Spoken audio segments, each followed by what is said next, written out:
Seperti biasa Bapak Yanto akan menceritakan tentang perjalanan Babang Tamfan Xiaoyan dalam berburu janda Tobrut. Saat ini kita akan kembali diperlihatkan dengan kelompok Xiaoyan yang pada saat ini sudah sampai di kota Qianxing. Lalu keempat bahtera pada akhirnya menemukan tempat yang cocok dan perlahan-lahan mendarat. Xiaoyan pada saat ini memimpin kerumunan untuk meninggalkan bahtera dan pada saat yang bersamaan bergabung dengan Guandong. Pada saat ini Guandong segera menoleh ke arah kerumunan dan segera memberikan pengarahan. Guandong mengucapkan selamat datang kepada semua orang di kota Qianxing. Namun pada saat ini masih ada beberapa poin yang harus dijelaskan oleh Guandong. Pertama, terbang dilarang di kota 1000 bintang ini. Setiap orang harus mengingat bahwa jika mereka terbang sesuka hati maka mereka akan mendapatkan masalah besar jika melanggar aturan. Sementara itu yang kedua, di kota Qianxing ini mereka jangan memprovokasi penjaga kota. Tugas mereka adalah mempertahankan kota Qianxing dan kekuatan mereka tidaklah rendah. Karena begitu mereka memprovokasi salah satu dari penjaga maka mereka akan menjadi musuh dari seluruh penjaga kota Qianxing. Para penjaga ini adalah orang yang benar-benar tidak bisa disinggung oleh siapapun termasuk juga Guandong. Oleh karena itu jika mereka tidak ingin mati maka mereka harus mengingat hal ini. Nada bicara Guandong terdengar serius dan kelompok Xiaoyan secara alami menyadari hal ini. Xiaoyan juga pada saat ini menyadari bahwa kekuatan dari aliansi Dou-Xian ini benar-benar sangatlah besar. Sementara itu Guandong pada saat ini lanjut berkata bahwa dirinya hanya akan menjelaskan dua hal ini, tidak ada hal yang istimewa yang lainnya yang harus dijelaskan oleh Guandong pada saat ini. Setelah itu Guandong pun segera menoleh ke arah Nona Ding Yue dan berkata bahwa dirinya akan mengirimkan jantung unicorn void kepadanya nanti. Untuk saat ini dirinya akan membawa saudara Xiaoyan dan timnya kembali ke tentara bayaran Chang Yue dan membuat pengaturan. Mendengar hal tersebut Ding Yue pun tersenyum dan berkata bahwa dirinya khawatir akan merepotkan saudara Guandong. Oleh karena itu pada saat ini dirinya akan segera pergi. Setelah selesai berbicara Ding Yue menoleh ke arah Lindong dan mengajak Lindong untuk segera pergi. Ding Yue pun menaklukkan tangannya kepada semua orang sebelum akhirnya bergegas pergi. Sementara itu Lindong pada saat ini masih terdiam dan benar-benar bingung untuk menentukan. Melihat Lindong yang tidak bergerak pada akhirnya dingin segera menghampiri Lindong dan mengajaknya pergi. Ding Yue berkata bahwa dirinya sudah berjanji kepada Lindong akan mentraktirnya makanan yang enak dan pedas. Ding Yue pun segera menarik tangan Lindong sementara Lindong pada saat ini benar-benar tidak berdaya. Lindong pun segera melepaskan tangannya dan segera menangkupkan tangannya ke arah Xiaoyan. Dirinya berkata bahwa dirinya akan kembali kepada saudara Xiaoyan dalam waktu 2 hari. Setelah selesai berbicara Lindong pada akhirnya meninggalkan kelompok Xiaoyan. Melihat hal ini Xiaoyan pada saat ini hanya bisa tersenyum sementara Guandong segera mengajak semua orang untuk segera pergi. Kelompok Xiaoyan pada saat ini berjalan mengikuti Guandong dan melihat-lihat pemandangan di sekitarnya. Tempat yang mereka lalui pada saat ini benar-benar sangat megah dengan banyak bangunan tinggi yang menjulang. Di tengah-tengah perjalanan Xiaoyan pada saat ini segera memperhatikan pusaran besar yang berada di bawah kakinya. Xiaoyan merenung sejenak sebelum akhirnya bertanya kepada Guandong. Xiaoyan bertanya apakah pusaran di bawah kota 1000 bintang ini adalah lubang cacing raksasa. Guandong pun mengangguk dan berkata apa yang disebutkan oleh saudara Xiaoyan itu memang benar. Saudara Xiaoyan juga seharusnya datang ke sini untuk menemui lubang cacing ini. Ini adalah lubang cacing laut bintang terbesar di lautan ketiadaan bagian timur. Itu dapat melakukan perjalanan melalui lautan ketiadaan dengan kecepatan yang sangat tinggi. Mereka hanya membutuhkan waktu 20 tahun untuk menempuh perjalanan tertentu dengan lubang cacing laut bintang ini. Selain itu selama periode tidak aktif lubang cacing laut bintang ini dapat dengan mudah menghancurkan seorang Dou-Xian yang kuat. Mendengar hal tersebut semua orang pada saat ini benar-benar terkejut. Pusaran ini benar-benar sangat besar dan mereka tidak menyangka bahwa itu memiliki daya hancur yang menakutkan. Sementara itu di sisi lain Guandong pada saat ini segera bertanya kepada Xiaoyan. Guandong berkata bahwa dirinya pada saat ini tidak tahu kemanakah tujuan perjalanan dari saudara Xiaoyan. Tentu saja jika saudara Xiaoyan merasa keberatan untuk menjawabnya, saudara Xiaoyan tidak perlu menghiraukan pertanyaan Guandong. Mendengar hal tersebut, Xiaoyan pun tersenyum dan berkata bahwa mereka akan pergi ke Bintang Hongmeng. Mereka bertujuan untuk berpartisipasi dalam kontes 10.000 alam. Mendengar apa yang baru saja dikatakan oleh Xiaoyan pada saat ini, Guandong terdiam seolah sedikit terkejut. Dengan penuh keterkejutan dirinya segera bertanya apakah saudara Xiaoyan akan berpartisipasi dalam kontes 10.000 alam. Xiaoyan pun sedikit mengangguk mendengar apa yang baru saja ditanyakan oleh Guandong. Guandong pada akhirnya segera menjelaskan bahwa kontes 10.000 alam ini diadakan setiap 10.000 tahun sekali. Ada banyak monster dengan arogansi yang tidak terhitung jumlahnya di sana, meskipun peraturan hanya mengizinkan orang di bawah 10.000 tahun untuk berpartisipasi, namun para jenius kultivasi di bawah 10.000 tahun seperti ribuan bintang, jumlah mereka benar-benar tidak terhitung jumlahnya. Selain itu ada juga banyak bakat yang dicurahkan oleh kekuatan besar untuk dibudidayakan. Oleh karena itu pada saat ini Guandong khawatir dengan kekuatan saudara Xiaoyan saat ini untuk berpartisipasi. Hal itu masih akan sangat sulit untuk mendapatkan hasil yang baik. Jika saudara Xiaoyan tidak berhati-hati, saudara Xiaoyan dan timnya mungkin akan kehilangan nyawa masing-masing. Mendengar hal tersebut pada saat ini hanya tersenyum dan tidak menyangkal apa yang baru saja disebutkan oleh Guandong. Xiaoyan juga tahu bahwa dengan kekuatannya saat ini hal itu benar-benar sedikit memusingkan. Pada akhirnya Xiaoyan pun bernafas dan berkata bahwa Xiaoyan mengerti apa yang dikatakan oleh saudara Guandong.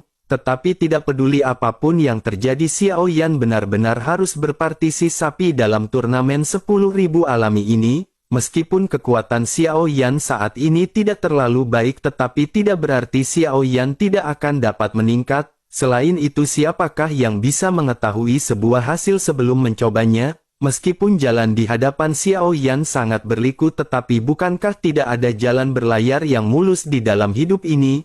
Mendengar hal tersebut, Guandong pun mengangguk dan bergumam apa yang diucapkan oleh saudara Xiaoyan memang benar. Bahkan dengan kekuatan saudara Xiaoyan, Void Seed benar-benar dapat dengan mudah dihalangi. Guandong pada saat ini meyakini bahwa masa depan dari saudara Xiaoyan sepertinya tidak terbatas. Pada saat ini Guandong sepertinya benar-benar sangat mengagumi Xiaoyan di lubuk hatinya yang terdalam. Sementara itu Xiaoyan pada saat ini tersenyum dan berkata bahwa Xiaoyan bukanlah orang yang mengusir benih kekosongan sebelumnya. Xiaoyan pun segera berjalan ke samping dan segera mengungkapkan Long Yi. Xiaoyan segera berkata bahwa Long Yi lah yang sebenarnya telah menyelamatkan Guandong, begitu juga dengan timnya.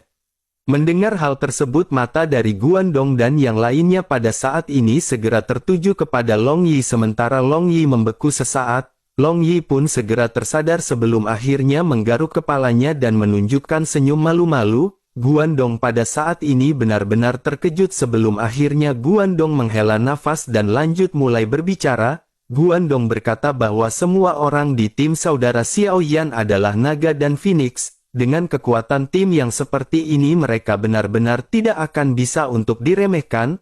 Oleh karena itu pada saat ini dirinya sekali lagi akan berterima kasih kepada saudara Xiaoyan dan timnya. Mendengar hal tersebut semua orang pada saat ini hanya tersenyum sebelum akhirnya Xiaoyan segera teringat sesuatu. Sambil berjalan Xiaoyan pada akhirnya segera menanyakan beberapa hal lagi kepada Guandong. Xiaoyan berkata bahwa Xiaoyan ingin menanyakan permasalahan serius. Jika Xiaoyan ingin melewati lubang cacing laut bintang, berapakah pil origin abadi yang harus Xiaoyan keluarkan? Guandong pun segera menjelaskan bahwa untuk melewati lubang cacing laut bintang Xiaoyan tidak hanya membutuhkan pil origin abadi. Setiap lintasan memiliki batas jumlah yang ketat dan mereka hanya dapat mengangkut 10.000 bahtera sekaligus. Selain itu yang dirinya tahu untuk antrian 500 ke depan pada saat ini sudah terisi. Mendengar hal tersebut Xiaoyan pada saat ini benar-benar terkejut. Tanpa sadar Xiaoyan segera bertanya apakah antrian benar-benar sudah terisi untuk 500 tahun kemudian. Xiao Yan berpikir bahwa pada saat ini kontes dari 10.000 alam hanya sekitar 400 tahun lagi. Jika mereka benar-benar mengantri seperti ini, Xiao Yan khawatir mereka harus menunggu untuk daftar ke waktu berikutnya. Jika Xiao Yan tetap memaksakan untuk pergi, bukankah dengan begitu turnamen dari 10.000 alam ini juga sudah berakhir? Tentu saja Xiao Yan juga tidak sabar untuk menunggu antrian 500 tahun kemudian. Xiao Yan pada akhirnya bertanya apakah ada cara untuk menghindari antrian tersebut. Mendengar hal tersebut, Guandong pada akhirnya berpikir sejenak dan sedikit mengerutkan keningnya. Dirinya berkata bahwa kontes 10.000 alam benar-benar akan segera dimulai. Selain itu, sebagian besar dari bahtera ini juga seharusnya untuk menghadiri kontes dari 10.000 alam. Oleh karena itu mungkin akan sangat sulit untuk benar-benar menerobos masuk ke dalam antrian. Terlebih lagi bahtera di kota Qianxing juga pada saat ini meningkat dari hari ke hari. Dengan begitu harga perjalanan melalui lubang cacing laut bintang ini juga meningkat menjadi harga yang sangat mengerikan. Jika Xiao Yan ingin melompati antrian, Xiao Yan mungkin membutuhkan banyak origin abadi. Mendengar hal tersebut, Xiao Yan pada saat ini segera teringat Unicorn Void yang dapat dijual oleh Xiao Yan. Pada akhirnya Xiao Yan bertanya apakah dengan semua Unicorn Void itu dijual, hasil dari penjualannya akan bisa mencukupi untuk hal tersebut. Mendengar hal tersebut, Guandong pada saat ini mengelola nafas dan menggelengkan kepalanya. Dirinya lanjut berkata bahwa puluhan juta ini cukup jika Xiao Yan mengantri secara normal. Namun jika Xiao Yan ingin melompati antrian, Guandong khawatir hal itu tidak akan cukup. Alasan utamanya adalah tidak akan ada seseorang yang mau untuk menyerahkan posisi antriannya. Periode waktu ini sudah mendekati kontes dari 10.000 alam. Tentu saja semua orang di dalam antrian juga sedang menunggu hari ini. Dengan begitu, siapakah orang yang mau melepaskan kesempatan tersebut? Oleh karena itu tidak mungkin untuk menyerobot antrian kecuali seseorang memiliki hubungan yang cukup kuat. Aturan yang ditetapkan oleh aliansi Douxian selalu sangat ketat dan bahkan jika Xiao Yan ingin lewat pintu belakang, hal itu tidaklah mudah. Xiao Yan pun kembali mengerutkan kening hingga pada akhirnya bergumam apakah benar-benar tidak ada cara lain. Melihat Xiao Yan yang mengerutkan kening, pada akhirnya Guandong segera berkata agar saudara Xiao Yan jangan khawatir. Saat dirinya kembali ke markas, dirinya akan bertanya kepada saudara laki-lakinya. Guandong berharap mungkin saudara laki-lakinya akan memiliki solusi atas permasalahan ini. Mendengar hal tersebut, Xiao Yan pun mengangguk dan tersenyum hingga pada akhirnya mereka pada saat ini sampai di sebuah tempat. Pada saat ini kelompok Xiao Yan hendak memasuki sementara Guandong pada saat ini mengeluarkan banyak topeng. Guandong menginstruksikan Xiao Yan dan yang lainnya untuk menggunakan topeng. Guandong berkata bahwa saudara Xiao Yan harus menggunakan topeng ini untuk menghindari banyak permasalahan. Jangan mengungkapkan identitas dari saudara Xiao Yan dan yang lainnya di kota Qianxing. Saudara Xiao Yan telah mengalahkan Zhen San dari geng Iblis Hiu sebelumnya. Geng Iblis Hiu memiliki karakter balas dendam dan dirinya pasti tidak akan melepaskan saudara Xiao Yan. Kekuatan dari geng Iblis Hiu ini tidaklah lemah, oleh karena itu lebih baik berhati-hati dalam segala hal. Mendengar hal tersebut, Xiao Yan dan yang lainnya pun mengangguk dan segera mengambil topeng dan mengenakannya pada wajah masing-masing. Dalam sekejap penampilan semua orang pada akhirnya segera berubah dan topeng ini segera menyesuaikan dengan bentuk wajah masing-masing. Semua orang saling memandang untuk mengenali wajah yang mereka tidak kenali sebelumnya. Perubahan semua orang pada saat ini benar-benar sangat drastis dan membuat semua orang terkejut. Pada saat ini semua orang memiliki penampilan yang sedikit lebih jelek daripada sebelumnya. Lalu hanya Xia Zhenghui yang merupakan seorang tengkorak yang pada saat ini memiliki wajah yang sedikit tampan. Pada akhirnya setelah semua orang menghafal wajah masing-masing, Guandong pun segera mengajak semua orang untuk kembali berjalan pergi. Bagian dalam kota 1000 bintang ini seperti struktur sebuah pagoda yang naik lapis demi lapis. Ada juga platform pengangkat besar di tengahnya yang jauh lebih nyaman di kota 1000 bintang. Guandong memimpin kerumunan untuk naik ke atas platform pengangkat dan pada saat ini semua orang mengikuti Guandong. Bersamaan dengan hal tersebut ada juga sekelompok orang yang berseragam. Ketika orang-orang ini melihat Guandong, mereka menunjukkan ekspresi tidak ramah di wajah mereka. Salah seorang di antara mereka segera berkata, bukankah ini adalah Guandong dari tentara bayaran Chang Yue? Dirinya pada saat ini benar-benar mampu memburu 4 unicorn void. Kekuatannya tidak lebih dari puncak Dosian bintang 2. Bagaimana mungkin orang ini itu pada saat ini bisa memburu 4 unicorn void? Bersamaan dengan hal tersebut, pada saat ini Guandong pun segera tiba di hadapan orang-orang ini. Guandong menyapa terlebih dahulu dan berkata, bukankah ini Paman Zuo dari grup tentara bayaran 9 ular? Menanggapi hal tersebut, pria bernama Zuo Bo pun menjawab, bukankah ini saudara Guandong dari grup tentara bayaran Chang Yue? Tampaknya perjalanan ini telah memperoleh banyak hal dan dirinya benar-benar meremehkan kekuatan kelompok tentara bayaran Chang Yue. Dosian bintang 2 tahap puncak benar-benar dapat menangkap 4 ekor unicorn void.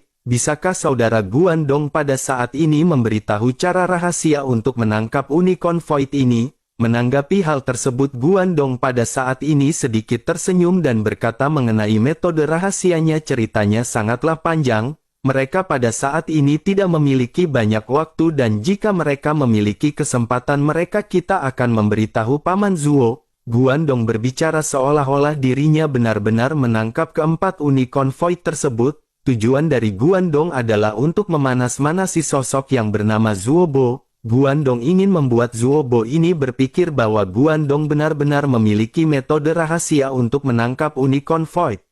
Pada akhirnya setelah selesai berbicara, Guandong pun segera memimpin Xiaoyan dan yang lainnya menjauh dari platform pengangkat. Tidak lama setelah itu mereka pada akhirnya segera sampai di markas tentara bayaran Chang Yue. Guandong pertama-tama mengatur seseorang untuk mengurusi masalah 4 unicorn void. Setelah itu dirinya membawa Xiaoyan dan yang lainnya ke loteng grup tentara bayaran Chang Yue. Setelah memasuki aula, pada saat ini seorang pria yang terlihat agak mirip dengan Guandong bergegas. Dirinya menyapa Guandong dengan berkata, ternyata adik ketiga sudah kembali. Dirinya telah mendengar bahwa Guandong telah bertemu dengan benih kekosongan.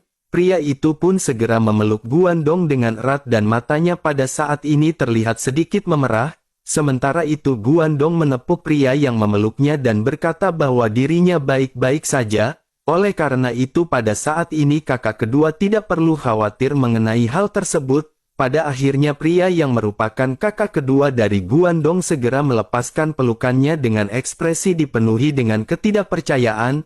Dirinya segera bertanya apakah Guandong benar-benar telah bertemu dengan Void Seeds. Guandong pun menganggukkan kepalanya dan berkata bahwa mereka memang bertemu dengan benih kekosongan dan Guandong telah ditelan. Ceritanya sangat panjang dan dirinya pada saat ini akan menyapa kakak pertama terlebih dahulu. Setelah selesai berbicara, Guandong pun segera berjalan menuju ke arah loteng dan setelah beberapa saat Guandong segera kembali dan berjalan berdampingan dengan seorang pria. Pria tersebut pada akhirnya segera menghampiri Xiaoyan dan menangkupkan tinjunya ke arah Xiaoyan. Pria itu dengan takjub segera mengucapkan terima kasih kepada Xiaoyan karena telah menyelamatkan adik ketiganya. Dirinya sudah diberitahu mengenai semua cerita yang mereka alami oleh Guandong.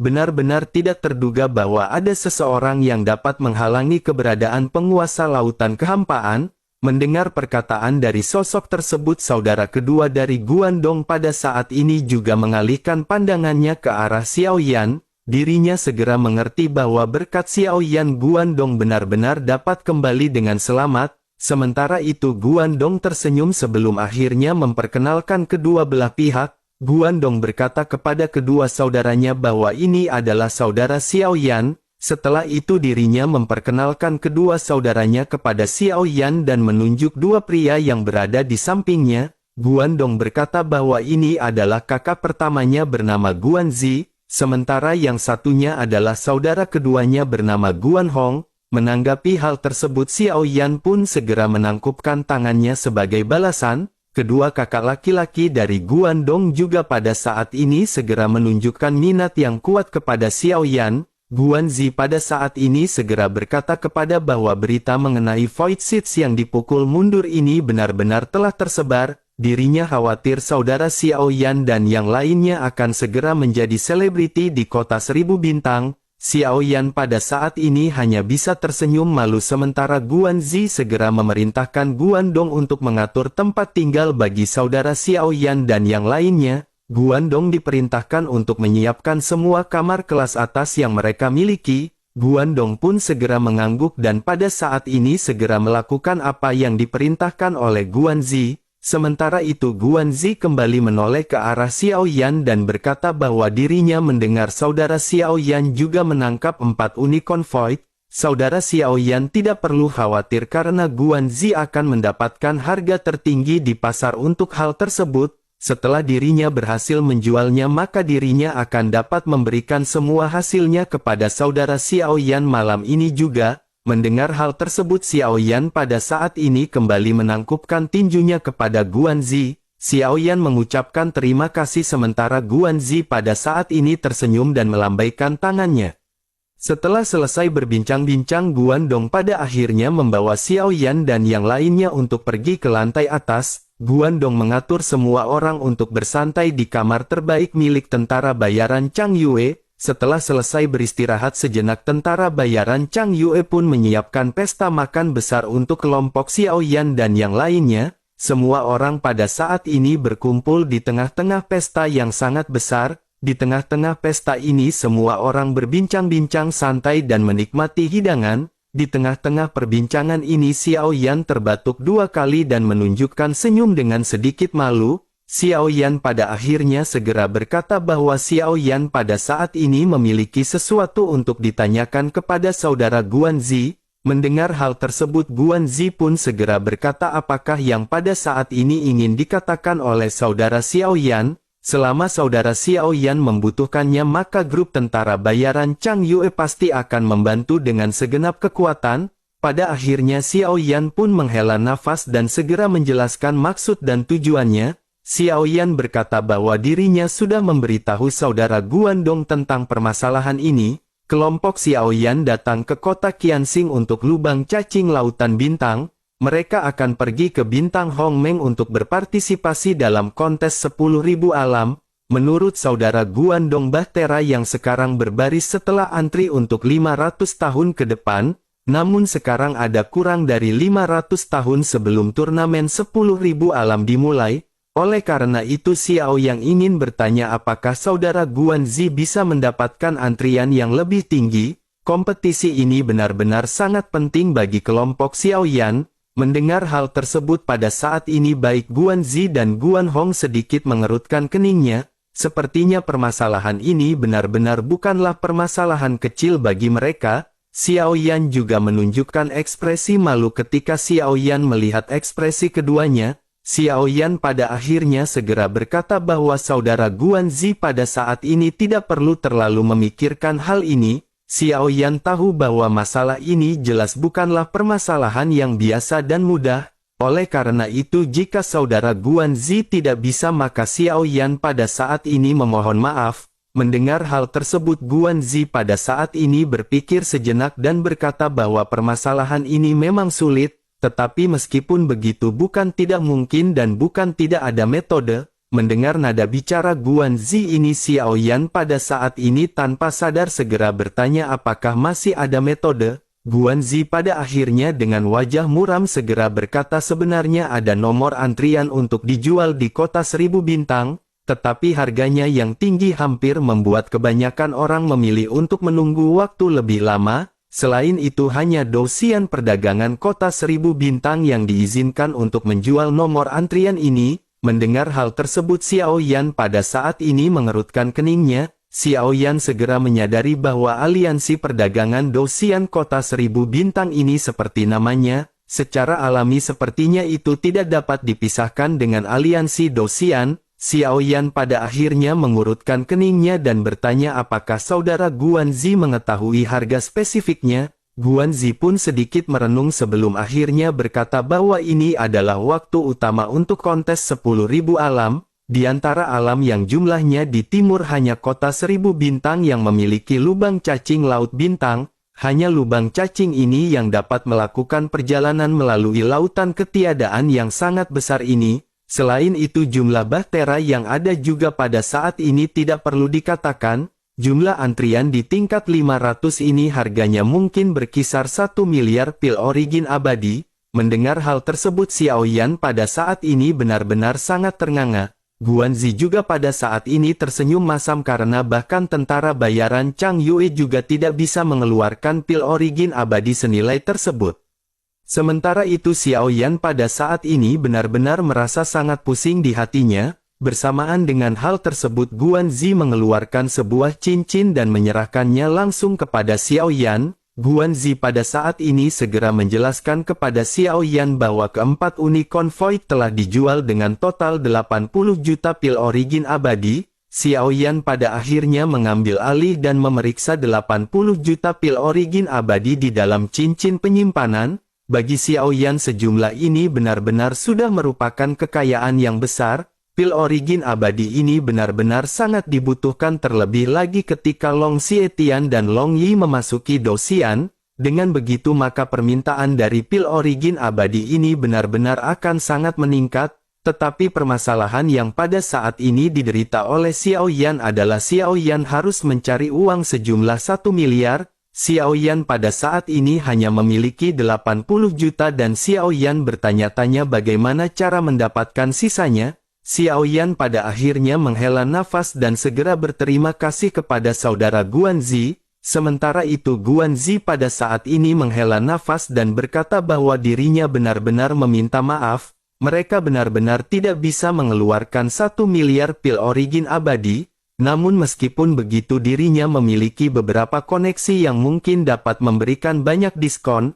Dengan kekuatan saudara Xiaoyan Guanzi berpikir sepertinya saudara Xiaoyan dapat menerima beberapa tugas hadiah dengan melengkapi tugas-tugas tersebut maka saudara Xiaoyan akan segera mendapatkan pil origin abadi yang cukup. Mendengar apa yang baru saja diucapkan oleh Guanzi, Xiaoyan segera menjadi tertarik pada akhirnya Xiaoyan segera bertanya berapakah diskon yang mungkin Xiaoyan bisa dapatkan. Guanzi pun lanjut menjelaskan untuk nomor antrian sekitar 400 tahun Xiaoyan seharusnya bisa mendapatkannya dengan harga 500 juta pil abadi, sementara untuk nomor antrian 200 tahun saudara Xiaoyan mungkin memerlukan 1 miliar pil origin abadi. Mendengar apa yang baru saja disebutkan oleh Guanzi, Xiaoyan masih saja mengerutkan keningnya. 500 juta pil origin abadi benar-benar masih angka yang sangat besar bagi Xiaoyan. Xiaoyan pada akhirnya menghela nafas dan pada saat ini segera bertanya apakah tugas hadiah yang disebutkan oleh saudara Guanzi. Selain itu bagaimanakah cara untuk menyelesaikan tugas tersebut? Guanzi pun kembali menjelaskan bahwa itu adalah urutan hadiah yang dikeluarkan oleh aliansi Dosian. Urutan hadiahnya dibagi menjadi 4 level yakni level kuning, misterius, level D, dan level surgawi. Level yang berbeda akan memiliki hadiah yang berbeda, bahkan untuk urutan hadiah level kuning hadiah minimum yang tercapai bisa mencapai 1 juta pil origin abadi, sementara itu untuk tugas yang berada di tingkat misterius di tingkat bumi atau tingkat D dan di atasnya berkisar dari puluhan juta hingga ratusan juta. Mendengar hal tersebut mata Xiaoyan pada saat ini menunjukkan ekspresi yang serius. Xiaoyan berpikir tampaknya ini adalah satu-satunya jalan bagi Xiaoyan untuk dapat dengan cepat mengumpulkan pil origin abadi. Namun meskipun begitu Xiaoyan juga menyadari bahwa semakin tinggi hadiahnya pasti akan semakin sulit tugasnya. Memikirkan hal ini Xiaoyan pada saat ini benar-benar tidak memiliki jalan lain dan segera menganggukkan kepalanya. Xiaoyan pada akhirnya berkata bahwa Xiaoyan akan mencoba masukan yang baru saja disebutkan oleh saudara Guanzi. Guanzi pun menganggukkan kepalanya dan berkata karena itu permasalahannya, maka dirinya akan menyerahkan permasalahan ini kepada Guandong. Dirinya lebih akrab dengan aliansi perdagangan Dosian daripada Guanzi dan Guanhong. Mendengar hal tersebut Guandong pun tidak ragu-ragu lagi dan segera menganggukkan kepalanya. Guandong menepuk dadanya dan berkata kepada Xiaoyan dengan sungguh-sungguh agar saudara Xiaoyan jangan khawatir, Guandong akan mencoba yang terbaik untuk menyelesaikan permasalahan ini. Pada akhirnya setelah sedikit berdiskusi semua orang kembali minum-minum dan berbincang-bincang santai. Setelah minum dan makan ketoprak, Xiaoyan dan yang lainnya pada saat ini segera dibagi menjadi dua kelompok. Di antara mereka ada yang ingin berjalan-jalan di kota Qianxing dan setelah mendapat persetujuan dari Xiaoyan, Guandong pun mengatur Fang Fang dan Xiao Zhan untuk mengikuti gadis-gadis yang ingin berjalan-jalan. Pada akhirnya pada saat ini hanya ada Ziying, Long Yi, Long Xietian, Nan Erming dan Xiaoyan yang tetap tinggal. Guandong juga pada saat ini mengirim orang untuk mengikuti kelompok Xiaoyan yang berjalan-jalan. Oleh karena itu Xiaoyan merasa lega. Pada akhirnya kelompok Xiaoyan yang tersisa dipimpin oleh Guandong untuk segera pergi menuju ke arah platform pengangkat. Mereka segera naik ke puncak kota Qianxing dan semua orang segera menyadari semakin tinggi jumlah lantai di kota Qianxing maka semakin tinggi nilai dan status seseorang di kota Qianxing. Aliansi perdagangan Dosian pada saat ini menempati tempat di 10 lantai teratas. Guandong pada saat ini memimpin Xiaoyan dan mengajak semua orang untuk segera pergi. Xiaoyan pun mengangguk dan pada saat ini meninggalkan platform pengangkat atau lift dan bergabung ke dalam kerumunan pemuda Pancasila.